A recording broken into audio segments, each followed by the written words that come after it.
On va peut-être changer, non? Moins de 10, c'est pas vraiment de votre âge.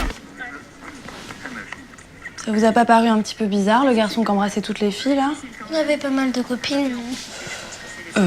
Ouais, tu te laisserais, toi, attraper par les cheveux comme il faisait? Bah non, jamais de la vie. Je sais pas, tous les garçons qui applaudissent autour, c'est franchement... au secours. Les images choquantes, on doit les éviter, sinon il faut en parler. Pourquoi, à ton Face aux avis? écrans, soyons vigilants. grave. Retrouvez-nous sur jeunepublic.csa.fr.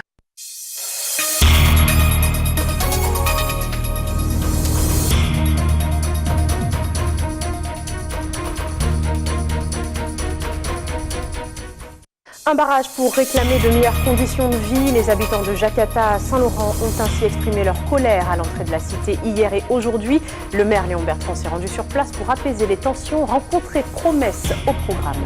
La 6e édition du Forum étudiant pour l'emploi s'est déroulée ce matin à l'Université de Guyane, l'occasion de mettre en lien étudiants et entrepreneurs pour faciliter leur accès au monde du travail. Reportage dans cette édition. Enfin, 40 ans, ça se fête. Viviane Émigré arrive avec un nouveau spectacle, Madame Émigré et ses 40 Viviane, à retrouver sur la scène du Zéphyr les 10 et 11 novembre. Reportage dans ce journal. Bonsoir à tous. À Saint-Laurent, les regards étaient braqués sur le quartier de Jakarta. Les habitants ont bloqué l'accès à la cité 2 jours de suite pour réclamer de meilleures conditions de vie, eau courante, électricité ou encore voirie aux normes. Ce matin, le maire de la commune a tenté d'apaiser la situation. Il s'est rendu sur place. Elsa Gonzalez. Un petit groupe de personnes est posté devant le barrage. Le maire de Saint-Laurent-du-Maroni s'avance vers l'un des habitants, porte-parole du mouvement de protestation. L'échange se passe dans le calme et le dialogue. C'est ce qu'il a dit là, le maire. Ça nous a touchés. On a envie que tout le monde trouve un logement de nos jours en Guyane pour mieux se rétablir et dans le système scolaire aussi. La population de Saint-Laurent même que j'ai fait ça. Parce que de nos jours, Saint-Laurent-du-Maroni souffre. Il y a beaucoup de choses qui se passent. Un accord semble avoir été trouvé. Ils ont rendez-vous tous ensemble demain en mairie pour trouver des solutions immédiates et durables. Ce qui est en mon pouvoir de maire, je le ferai. Mais bien entendu, il y a des actions qui dépendent aussi des autres, qui dépendent de la CTG, qui dépendent du préfet, qui dépendent de d'autres partenaires. Donc ensemble, nous allons voir comment mieux nous faire entendre par ces autres partenaires, parce que la situation de Saint-Laurent-du-Maroni doit être réglée par tout le monde et pas uniquement par la commune de Saint-Laurent. La population, une fois apaisée, le barrage est démantelé. Mais un individu s'interpose et interpelle M. Bertrand. Avec colère, il dénonce une inactivité de la mairie qui dure depuis trop longtemps. Ça fait 35 ans que je suis avec vous, mais là je tourne le dos parce que je ne suis plus dans votre Mais c'est pas grave. Écoutez-moi, c'est pas grave. moi je veux parler des logements, mais aussi la route là. Il y a de nombreux élèves qui prennent cette route pour venir à l'école justement. Ils avalent justement la poussière, ces gens-là tombent malades et vous ne faites rien pour goudronner cette route. Mais si j'avais des moyens, des bus justement. Si j'avais des moyens, il y a longtemps que je l'aurais fait. Je suis déçu après tant d'années, en sachant que à Saint-Laurent-du-Maroni, c'est ici qu'il y a un taux de natalité grandiose, mais pourtant ils font rien pour ces jeunes. Voilà, tout le monde est délaissé. Après, ils s'étonnent que les gens ils s'amusent à partir avec de la drogue en France. Mais normal, s'il n'y a rien pour les jeunes, qu'est-ce qu'ils vont faire? Moi, je suis pas contre ces gens qui font ça, parce qu'il n'y a pas d'autres moyens, madame. Il n'y en a pas d'autres moyens. De telles revendications s'entendent aussi dans d'autres quartiers de la commune. Les problématiques de logement et des conditions d'hébergement sont très présentes ici à Saint-Laurent-du-Maroni. À Saint-Laurent toujours, on s'intéresse à présent au climat d'inquiétude qui pèse sur le milieu éducatif. Le recteur de l'académie est parti hier à la rencontre du personnel des collèges Paul, Jean-Louis et Albert Londres. 2 établissements marqués récemment par un accident grave sur un élève et des agressions envers les professeurs. Au centre des discussions, le manque d'effectifs, de matériel, l'insécurité et quelques propositions pour y faire face. On écoute les réactions captées par Elsa Gonzalez. Je pense que la réunion s'est très bien passée, que même si on le comprend, quand on attend beaucoup sur des paniers de basket qui ne sont pas collés, sur des vestiaires qui ne sont pas comme il faut, sur des prises qui sont cassées parce que le collège est ouvert, évidemment ça, on comprend cela. Mais nous, il faut qu'on les comprenne, il faut qu'on les accompagne, il faut qu'on donne des réponses, il faut qu'ils les voient, il faut qu'on les mette en termes de continuité de cela, pas que ce soit des à-coups. Donc ça, je pense que ce message-là est bien passé, de part et d'autre. C'est-à-dire que nous aussi, on prend conscience du fait qu'il faut qu'on ait une alerte beaucoup plus contenue que quand je dis on, je parle surtout de la CTG parce que là, il s'agit d'un collège et de ses structures, mais aussi le rectorat, du fait de savoir que les conditions de travail ne sont pas optimales. Globalement, je pense que le fait de travailler ensemble, le concrétiser dans des outils réellement partagés, le faire comprendre aux équipes pédagogiques, aux familles, parce qu'il y avait des familles, aux élèves, parce qu'il y avait des élèves, c'était très important qu'on le fasse, même si c'est à travers un événement qui est arrivé, mais cet événement est arrivé post le fait qu'on voulait le voir. Je pense que c'est très positif que les équipes nous voient derrière, ensemble, les collectivités, l'État, auprès de la mission pour les élèves. Mettre un comité de suivi pour faire en sorte qu'on n'ait pas à réagir ou à apprendre qu'il y a des difficultés, mais de le suivre en permanence, y compris donc avec les agents de la CTG. Nous vous l'annoncions la semaine dernière, une délégation de représentants des peuples autochtones de Guyane a été reçue au Sénat à Paris ce matin pour un colloque sur le suicide des jeunes Amérindiens. Un an après son rapport remis au gouvernement sur les causes de ce fléau, la sénatrice Aline Archambault a tenu à réunir ses interlocuteurs pour faire le point sur les avancées et les difficultés rencontrées. Stéphane Alexandrescu. Au Sénat aujourd'hui a eu lieu un colloque sur le suicide des jeunes Amérindiens réunissant des représentants des peuples autochtones, des médecins, des enseignants et des représentants du Conseil territorial de Guyane. Madame Georges Paul Angevin et la ministre des Outre-mer Erika Baretz assistaient également à la réunion. Un colloque à l'initiative de Madame la sénatrice Aline Archambault et de la députée Marianne Chapdelaine qui, il y a un an, remettait au Premier ministre un rapport énumérant les causes de ces suicides et faisait 37 propositions pour y remédier. Un an après, où en est-on ? Le préfet de Guyane me disait il y a quelques jours qu'il y avait des fonds pour reconstruire l'internat de Marie Passoula, puisque l'internat que nous avons vu, ma collègue et moi, est dans un état lamentable, indigne. On ne peut pas continuer à loger des collégiens dans un tel internat. D'autres sujets urgents, comme par exemple le repas de midi, enfin la collation, puisqu'on était quand même dans cette situation incroyable où des enfants collégiens n'avaient pas de repas de midi. Georges Paul Angevin a annoncé qu'elle allait s'en occuper. Je crois que ça avance très lentement. Certaines propositions ne demandent pas beaucoup d'argent. Elles demandent de la volonté. Oui ou non, veut-on restituer à ces populations leur dignité. Restaurer la dignité est le point essentiel pour les peuples autochtones qui ont l'impression, dans ce monde moderne calqué sur le modèle occidental de surconsommation, d'être des citoyens de seconde zone. Vous savez, en Guyane, des fois on est mal vu, quand on est un Amérindien, on est très vite stigmatisé en tant qu'alcoolique, fainéant, au chômage, qui fait rien de ses journées, qui se baigne dans le fleuve tranquillement alors que d'autres vont travailler et tout. Mais voilà, tout ce que nous sommes est dévalorisé. C'est-à-dire que aujourd'hui, il faut parler français, il faut réussir à l'école, il faut avoir de l'argent. Voilà le modèle de réussite qu'on nous donne. Et c'est complètement en contradiction avec ce que nous étions avant. Enfin, du coup, quand on applique le modèle occidental directement sur un modèle de peuple qui fonctionne différemment, ça fait de nous des pauvres. Il faut que tout le monde pousse. Quand je dis tout le monde, c'est tout le monde. C'est-à-dire que les populations amérindiennes et leurs représentants poussent, avancent, que les élus locaux également avancent, jouent leur rôle, et que les parlementaires restent vigilants, et je peux vous assurer que je serai, et que le gouvernement agisse. Tout autre chose, faisons le point à présent sur les tarifs des carburants au mois de décembre. Tout est en baisse. Il faudra compter 1,46 € le litre de super sans plomb au lieu d'1,51 € le mois dernier, soit 5 centimes en moins. Le gazole coûtera 1,25 € le litre contre 1,29 € en novembre. Enfin, la bouteille de gaz passe à 20,49 € au lieu de 20,67 €. Dans le reste de l'actualité, son terme était prévu pour décembre 2017, mais le groupement d'intérêt public Base Avancée va devoir écourter sa durée de vie. Aujourd'hui, les subventions de la saison 2017 ne sont pas au rendez-vous, des fonds indispensables pour mener à bien les différents projets. Une dissolution anticipée a donc été décidée en conseil d'administration. Ce matin, on écoute le vice-président de la Base Avancée au micro de Jonathan Lariot. On arrive au bout du dispositif.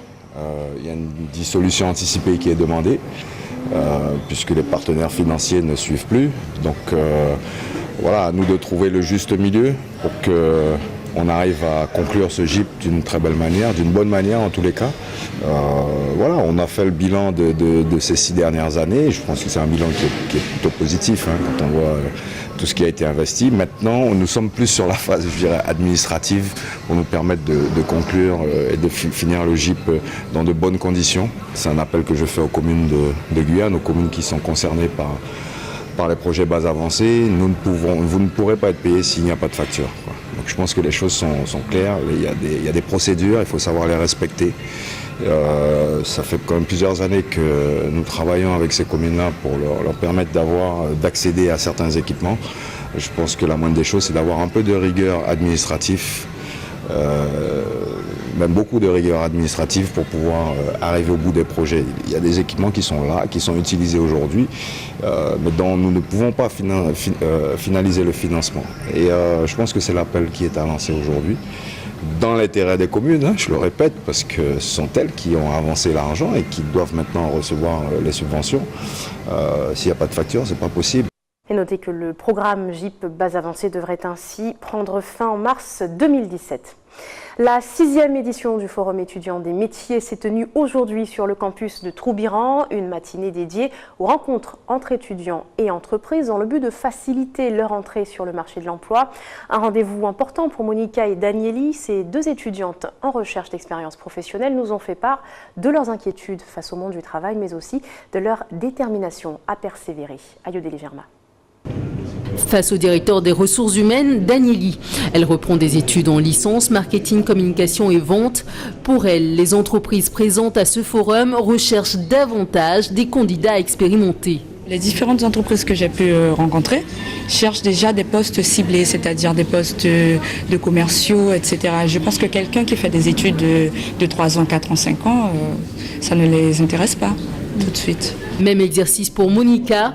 En première année d'assistance de gestion PME-PMI, elle souhaite obtenir un contrat d'apprentissage, mais en vain. Et depuis le mois d'août, je suis à la recherche et jusqu'à aujourd'hui, je n'ai toujours rien. Et malheureusement, il y a des entreprises qui ne prennent pas la peine de m'envoyer un mail ou un message ou m'appeler pour me dire « Oui, j'ai bien reçu votre candidature, mais on ne peut pas vous prendre. » Toutes deux, on arrive au même constat. Le marché, il est réellement fermé. Voilà la réalité d'aujourd'hui. De ne pas baisser les bras, de continuer à chercher. Puis c'est tout. Tenir bon, chercher sans relâche. Chaque année, plus de 600 jeunes diplômés quittent les bancs des amphithéâtres de l'Université de Guyane. Leur vie professionnelle devant eux. Lors de ce forum, les directeurs des ressources humaines briefent les étudiants sur les codes et les conduites à tenir lors d'un entretien d'embauche. Je suis là pour évaluer une personnalité. Tout ce qui est compétence, ce sera évalué par les différents managers. Donc on est là pour apprendre à se connaître, savoir si on peut travailler ensemble. C'est surtout ça. Donc il y a des codes à respecter. Amabilité, ponctualité et présentation.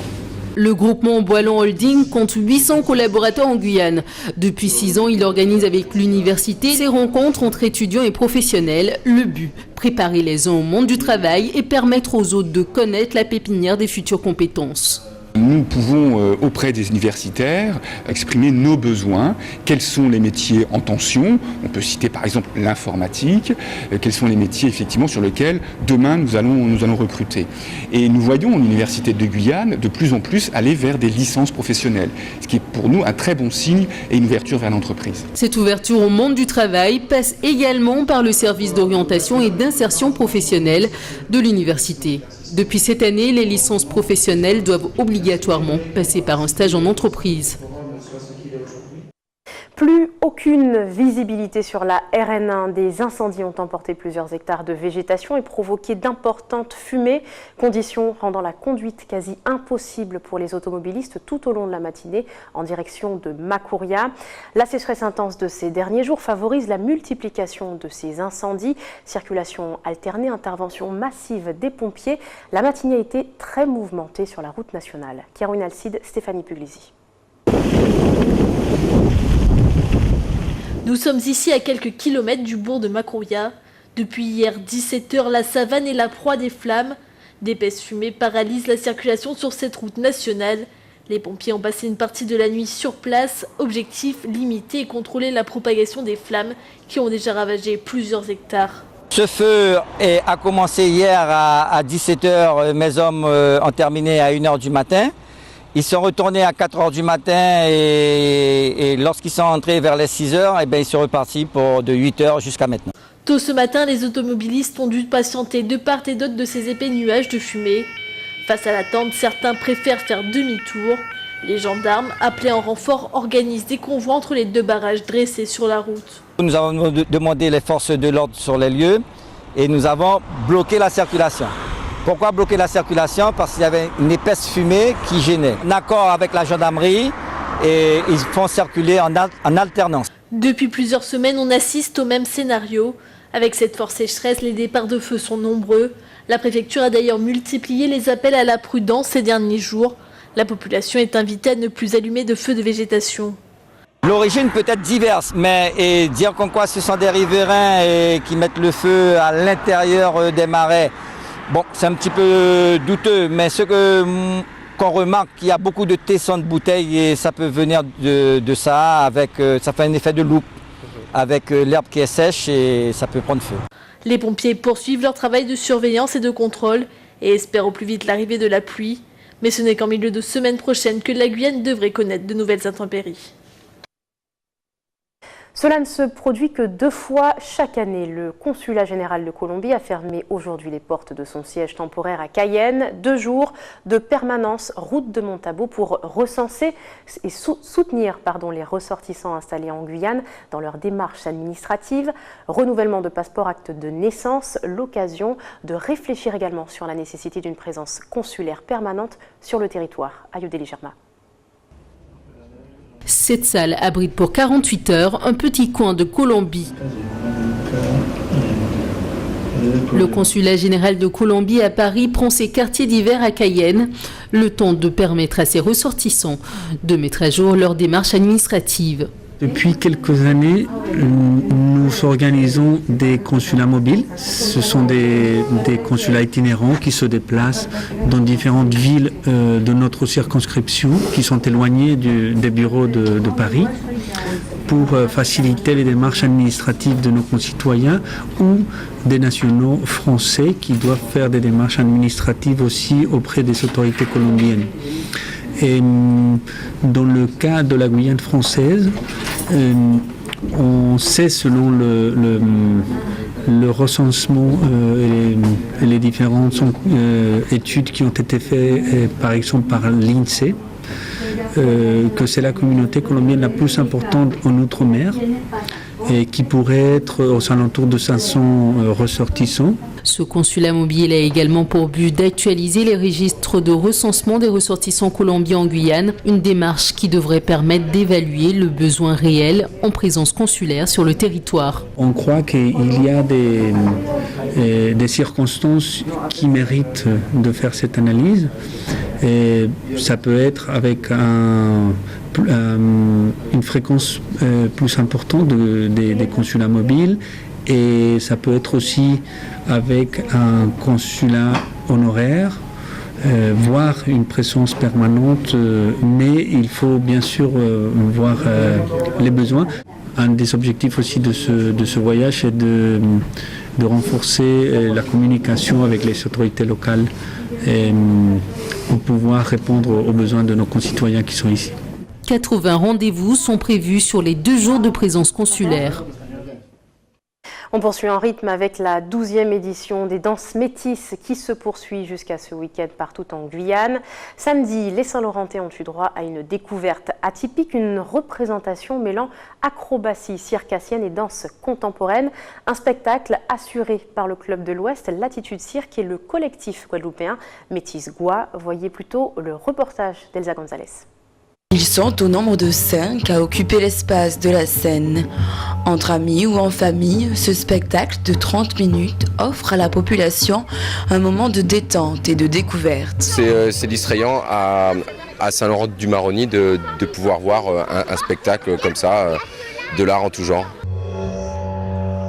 Mêlant à la fois danse contemporaine et figures de cirque, la prestation s'adresse à tout type de public, même les tout petits. J'avais aimé quand le monsieur faisait du violon et le monsieur noir faisait des blagues et buvait comme ça. Une musique ethnique s'échappe de la cour de l'école de musique et de danse. Une respiration vient s'ajouter au rythme des tambours. Entre breakdance et voltige, les gestes sont précis et contrôlés.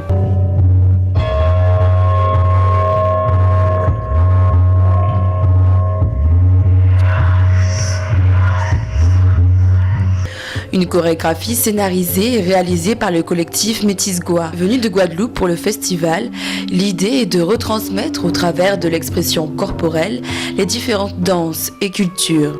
C'est vraiment l'idée de la rencontre des cultures, de langage. Donc c'est pour ça que vraiment on essaye d'avoir plusieurs types de danses, voilà, parce que chacun, il y a la danse traditionnelle d'Haïti, il y a la danse de Sainte-Lucie, enfin il y a vraiment différentes danses. Donc on essaie de montrer un petit peu tout ça et de mélanger les cultures. Les rencontres de danse métisse continuent jusqu'au 4 décembre dans les villes de Kourou, Cayenne et Remire-Montjoly. Un chiffre à retenir ce soir, 40, soit le nombre de bougies à la carrière de Viviane Émigré et le nombre de personnages qu'elle a pu incarner. Pour marquer l'événement, la comédienne revient sur les planches avec un nouveau spectacle, Madame Émigré et ses 40 Viviane. On y retrouvera bien entendu ses personnages les plus célèbres, mais aussi une nouvelle Viviane. Jonathan Larion. Des salles comme celle-ci, Viviane Émigré en a rempli, et ce, pendant 40 ans. À travers bien des rôles, cette femme au caractère des fois survolté, rieur et même un peu tapageur, n'a eu de cesse d'exploiter bien des moyens pour faire rire son public. Je suis comme ça depuis mon jeune âge. Je trouvais rien d'autre à faire qu'amuser tout le monde à l'école. Donc je pense que j'étais déjà comme ça, que je bouillonnais déjà comme ça depuis très jeune. Je sais pas. Hein. Ça a commencé par le théâtre. J'ai vu une pièce de théâtre, j'étais jeune, très jeune, et d'Eddie Stevenson, et j'ai eu envie d'y participer. Et je suis allée à une des répétitions, j'ai trouvé ça, voilà, je trouvais ça bien. Non, j'ai dit c'est ça que je veux faire, c'est ça. On lui connaît bien des rôles, mais le plus célèbre d'entre eux est sans conteste celui de Shun, une dame bien revêche et à la répartie bien fournie. Aujourd'hui, 40 ans après, c'est plus de 40 personnages que cette Woman Show compte à son actif. On a tous la même histoire. On s'est tous fait larguer un jour. On a tous eu un coup de lembe, comme on dit. Voilà, on s'est tous mis en colère une fois au volant parce que on a tous la même histoire. Tout le monde a la même histoire. Tout le monde est un peu différent. Mais si. C'est pour ça que les gens viennent, parce qu'ils se retrouvent. Et 40 ans de carrière, ça se fête. C'est sous cet air que Viviane se lance dans un nouveau projet. C'est alors que naît Madame Émigré et ses 40 Viviane. Qu'est-ce qu'on va retrouver? Tout. Tout ce qu'on veut. Tout, je vous assure, tout. J'aurais pu l'appeler en toute liberté. J'aurais pu appeler ça Viviane Émigré tout à vous. J'aurais pu appeler ça Vous saurez tout. Ce spectacle, je veux vraiment ne rien m'interdire. Mais ne rien m'interdire. Je veux aller jusqu'au bout de mes idées folles là. On va retrouver ce bonheur d'être ensemble, de rire. C'est 40 ans de carrière, c'est tout, que l'on va déverser là. 2 représentations du spectacle sont prévues en Guyane, le 10 et 11 décembre aux Zéphyrs de Cayenne. Et ça promet d'être hilarant. Ainsi s'achève cette édition. Merci de nous avoir suivis. Avant de se quitter, le rappel des principaux titres de l'actualité. Un barrage érigé pour réclamer de meilleures conditions de vie. Les habitants de Jakarta à Saint-Laurent ont exprimé leur colère à l'entrée de la cité hier et aujourd'hui. Le maire Léon Bertrand s'est rendu sur place pour tenter d'apaiser les tensions. Rencontres et promesses à suivre au programme. La 6e édition du Forum étudiant pour l'emploi s'est déroulée ce matin à l'Université de Guyane. Occasion de mettre en lien étudiants et entrepreneurs pour faciliter l'accès au monde du travail. Et puis, elle fête ses 40 ans et se dévoile. Viviane Émigré arrive avec un nouveau spectacle, Madame Émigré et ses 40 Viviane, à retrouver sur la scène du Zéphyr les 10 et 11 décembre prochains. Dans un instant, le 20h de TF1, puis vos programmes continuent sur ATV Guyane. Excellente soirée à vous. Rendez-vous demain, même heure.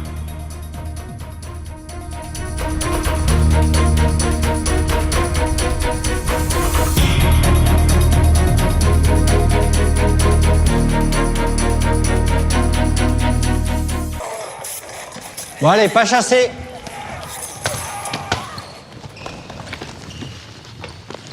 Tu regardes quoi là? C'est une série, ça, mon frère. Oh là là, c'est gore. Moins de 16 ans quand même. Tu sais, moi j'ai beau savoir que c'est des effets spéciaux, ça me fait bien flipper. Ah bon? Ah ouais. Pas toi? Ouais, c'est chaud. Les images violentes, on doit les éviter, sinon il faut en parler. Vas-y, raconte. Face aux écrans, soyons vigilants. Retrouvez-nous sur jeunepublic.csa.fr.